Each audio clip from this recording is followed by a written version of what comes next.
good morning or good evening, depending on when you're watching this. On one side, we meet Dr. Rain Muller, a forensic pathologist who is intelligent, perceptive, and experienced. For her, there's no mystery she can't solve, until she realizes she might be on the trail of a serial killer and will do everything to catch him. On the other side, we get inside the mind of a truly terrifying murderer fascinated by medical experiments, who carefully plans each crime while mocking the police who can't stop him. Denerwowała się i co chwilę A case that zastanawiała, waited over jak 20 ma to years zrobić, for jak ma justice. z nim porozmawiać. An unremarkable man 20-letnim Adamem hid dark spotykała secrets się for z przerwami years, od 4 exploiting lat. the trust he inspired. Ostatnio coś się między Eventually, nimi psuło. his crimes came to Słyszała light. też, że ma kogoś Welcome na to oku. today's story. Liczyła jednak, In że today's informacja, episode, we'll którą travel ma to mu the Lesser przekazać, Poland Voivodeship, wszystko zmieni. where in Jeżeli nie 1991, zostawi jej a z tym horrifying samej, crime occurred choć against nie a była young pewna, woman. czego może się Justice had to wait spodziewać. over 20 years, Sama nie and in the zakładała, meantime, że her tak killer potoczą się jej struck losy. again. Miała plany, The marzenia. first victim, Nie sądziła, Ilona. że tak szybko będzie musiała je zmienić. about 50 kilometers from lekarz jej to Krakow, potwierdził. lies the small Była w town ciąży. of Klucze. Według It was wyliczeń here w that jakimś 19-year-old czwartym Ilona miesiącu, lived in a November ojcem był Adam. Nie 1991. miała wątpliwości. She couldn't find peace that Poprosiła morning, go o rozmowę. nervous Mieli and się constantly spotkać pod wondering wieczór. how to approach the conversation with Spodziewała Adam, się, że her on and to off będzie boyfriend of ostatnie 4 spotkanie. years. Something had been going wrong between them lately. She'd heard he had his eye on someone else, but she hoped the news she had to share would change everything. She was pregnant, about 4 months along, and Adam was undoubtedly the father.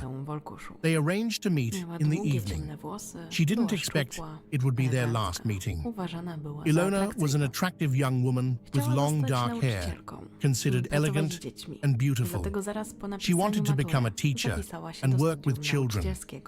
As an only child, she dreamed of having her own family someday. On November 16th, 1991, Ilona's parents, Janusz and Maria, were going to friends for a name day celebration. Their daughter was supposed to stay home. Though she mentioned nothing about other plans, she wanted to talk to Adam first before telling her parents about the pregnancy. They met that evening. Along the way, she encountered friends who asked if she'd join a party later. She was already with a man and said she'd be there in about half an hour after finishing something. Unfortunately, she never arrived. At the time, no one worried. They simply assumed Ilona had other plans. The witness, who stayed silent. Around 10 p.m. that evening, a woman named Christina witnessed something that would haunt her for nearly 20 years. She was helping a friend search for lost keys when they saw a red car stop suddenly near a manhole cover. A man got out. She recognized him as Adam, a former student at the school where she once worked as a janitor.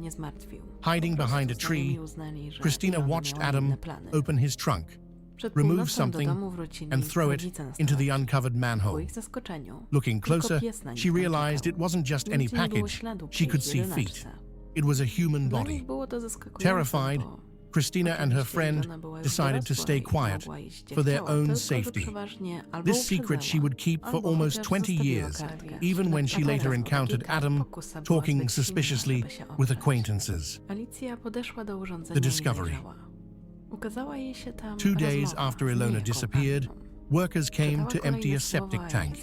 Something was blocking the system, so one looked inside and saw a human leg and boot protruding above the waist level.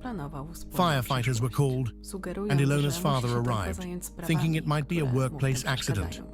Tragically, when the body was recovered, it belonged to his daughter. The autopsy revealed she had been beaten unconscious and strangled, confirming her pregnancy. The killer had first struck her head, then strangled her with a scarf before disposing of her body. The investigation stalls. Police quickly focused on Adam as the prime suspect. He was the father of Ilona's unborn child and had been planning to end their relationship. However, despite circumstantial evidence, including a failed polygraph test,